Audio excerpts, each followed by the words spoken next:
Hello friends, welcome back to this channel. दोस्तों, इस video में हम बात करेंगे सुज़लॉन एनर्जी लिमिटेड के लिए। But before starting this video I would like to request you कि अगर आप चैनल को फर्स्ट टाइम देख रहे हैं, सब्सक्राइब करके बेल आइकन को हिट कर लीजिए और डीमेट या ट्रेडिंग अकाउंट ओपन कराना है।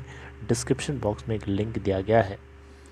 दोस्तों, Suzlon energy limited last trading session में 7.60 की ओपन प्राइस के बाद गिरावट के साथ बंद हुआ 7.15 के ऊपर। 3.38% की गिरावट है। 4 crore 1,16,385 total volume, market cap 6,364 crore रुपए। 52 वीक हाई 9.45 का, लो 2.8 का। दोस्तों, लास्ट ट्रेडिंग सेशन ट्यूसडे के अलावा इससे पहले मंडे को आपने देखा था, इसमें अपर सर्किट लग गया था। कहीं ना कहीं मंडे के दिन के मार्केट बहुत ज़्यादा बुलिश था। देखिए, लास्ट ट्रेडिंग सेशन में डिलीवरी का क्या स्टेटस है ये भी आपको बताना ज़रूरी समझूंगा। दोस्तों, डिलीवरी में थोड़ी सी राइज़ देखने को मिला है। 61.4% का राइज़, 61.4% की डिलीवरी है 19 अक्टूबर की। दोस्तों, एक चीज़ आपको साफ साफ बताना चाहूँगा कि पहले ये 6 से 7 के बीच में कंसोलिडेट करता था। अब इसकी रेंज 7 to 8 में हो चुकी है। देखिए, अभी भी बोलूँगा आपसे, स्टॉक ऊपर भागने के लिए तैयार है, लेकिन बेचने वाले इसको अभी भी दबाए रखे पड़े हुए हैं। जैसे अगर बेचने वाले थोड़ा सा छोड़ेंगे, ये उसी तरीके से बिल्कुल ऊपर उठेगा जैसे रॉकेट उठता है। ऊपर की तरफ प्रेशर इसका बना हुआ है भागने के लिए। अब देखिए ना, 6 to 7 की जो स्ट्रिप थी उसको छोड़ दिया इसने, उसमें से जंप करके 7 to 8 में चला जा चुका है और आने वाले टाइम में 8 to 9 में भी ये जाना चाहता है। दोस्तों, एक खबर ये है कि 2070 तक इंडिया का जो टारगेट है ये बहुत ही ज़्यादा है, बहुत ही बड़ा टारगेट है। और इस टारगेट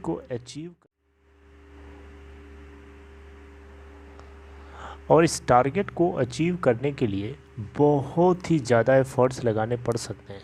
भारत को 5630 गीगावाट की सोलर कैपेसिटी की ज़रूरत पड़ सकती है 2070 तक, अगर नेट ज़ीरो एमिशन बनाना है तो।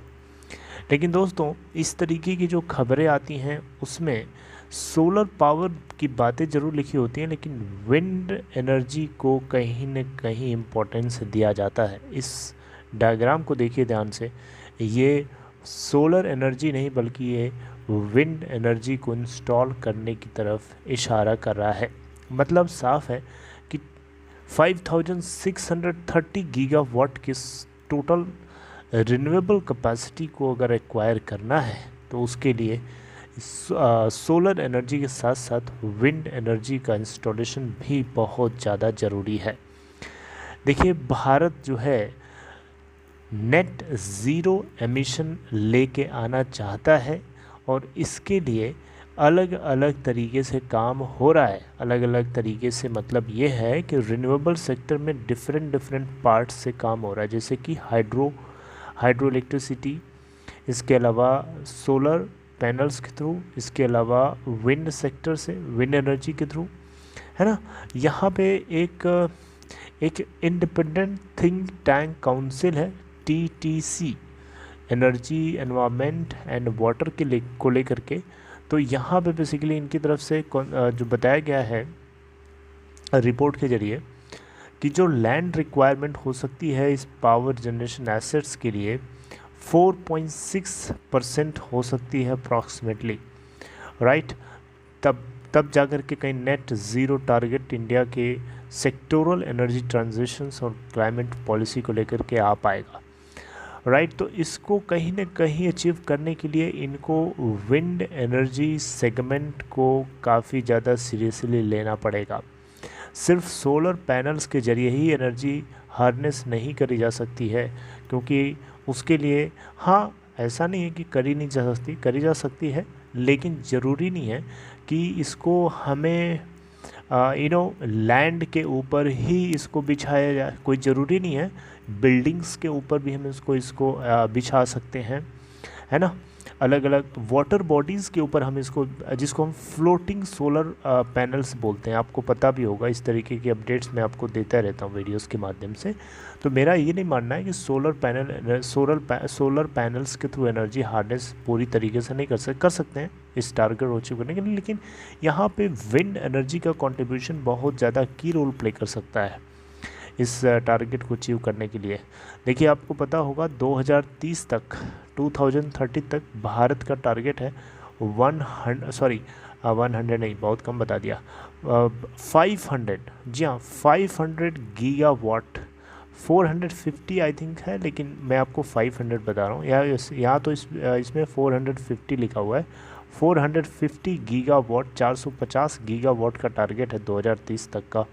करंटली अगर हम देखें तो इंडिया के पास टोटल 100 गीगावाट के इंस्टॉल्ड रिन्यूएबल एनर्जी कैपेसिटी है, जिसमें सोलर एनर्जी की तरफ से जो कंट्रीब्यूशन है 40 गीगावाट का है अभी करंटली। Are you getting? तो दोस्तों, ये टारगेट अचीव करना इतना आसान नहीं होगा, ऑल्दो कोशिश हर सेक्टर से होगी तभी जाकर के पॉसिबल है।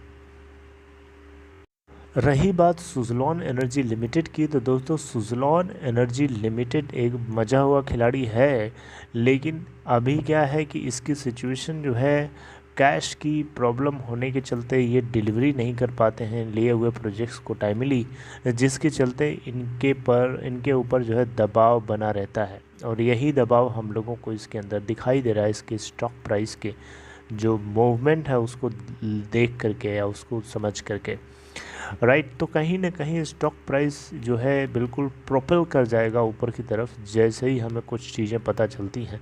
अभी देखा आपने कि मंडे को इसमें 7.40 के ऊपर बंद हुआ। इसके पीछे कारण क्या था कि पावर सेक्टर काफ़ी डिमांडेड था मंडे वाले दिन, जिसके चलते आपने देखा होगा पावर सेक्टर के जनरली सारे स्टॉक्स में एनटीपीसी हो, टाटा पावर, सभी के अंदर राइज देखने को मिला था। और ये भी अपर सर्किट पे लॉक था, है ना। तो ये अपर सर्किट पे लॉक है, इसका मतलब ये बिल्कुल साफ है कि डिमांड है पावर की, लेकिन इसकी जो प्रॉब्लम्स हैं उन प्रॉब्लम्स के ज़रिए लोगों को कहीं ना कहीं इस बात का डर है कि ये ऊपर नहीं जा पाएगा, जिसके चलते वो प्रेशर में है और बेच रहे हैं। तो मुझे लगता है कि आप मेरी बात समझ रहे हैं। तो इसलिए अभी आपको यहाँ पे आपका पेशेंस जो है टेस्ट करेगा, मल्टीपल टाइम टेस्ट करेगा। So you will have to be very very optimistic and careful and hopeful more importantly. अगर आपको कंटेंट अच्छा लगा हो इस वीडियो को लाइक शेयर कर सकते हैं। आपसे मिलते हैं नेक्स्ट वीडियो में। And now we are back on track.